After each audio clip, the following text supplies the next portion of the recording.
Breaking news, a global strike command spokesperson has confirmed the U.S. flew three B-52 bomber jets near the coast of Venezuela yesterday. This comes as President Trump says he is authorizing the CIA to conduct covert operations inside Venezuela.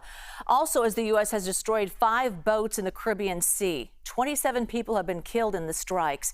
Here's President Trump yesterday on why he's zeroing in on Venezuela. Number one, they have emptied their prisons into the United States of America.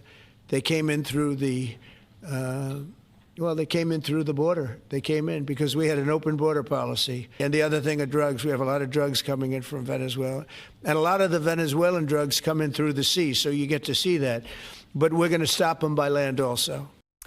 In response, this is Venezuelan President Nicolas Maduro addressing President Trump on national television. He says, no more CIA coups and no to regime change.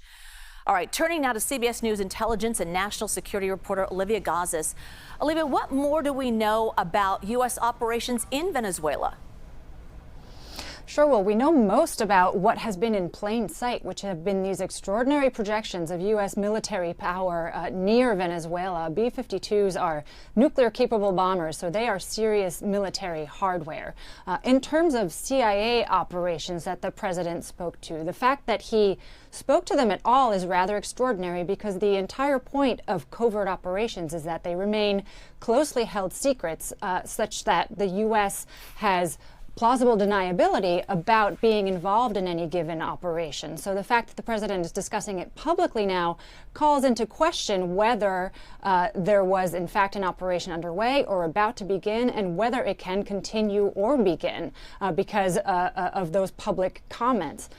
It's also important to note that covert action can span a number of things, right? It isn't only lethal activity. It can be sowing political influence campaigns. It can be acts of sabotage on infrastructure. It can be arming opposition groups. It can be offering real-time intelligence to another government to take some sort of lethal action. So we don't know specifically what authorities have been offered here, and we don't know in furtherance of what policy objective they may be. The CIA has declined to comment on any matter in this case.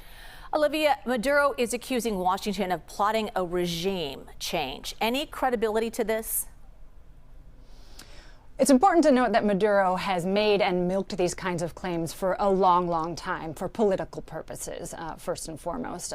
Secondly, nobody in the U.S. government, the president on down, has explicitly stated that regime change is the goal in Venezuela. They haven't said that publicly, but they have made abundantly clear that they consider Nicolas Maduro to be an illegitimate leader. They point out repeatedly that he's been indicted in the United States on charges of narco-terrorism. And so, could this directive from the president for CIA operations include a policy objective that includes overthrowing the regime? It is possible. We don't know that. What we do know, again, is what is in plain sight, this extraordinary buildup of military power in the area that appears at this point to be outsized for an operation that would be limited to counter narcotics. Olivia Gazis. Olivia, thank you.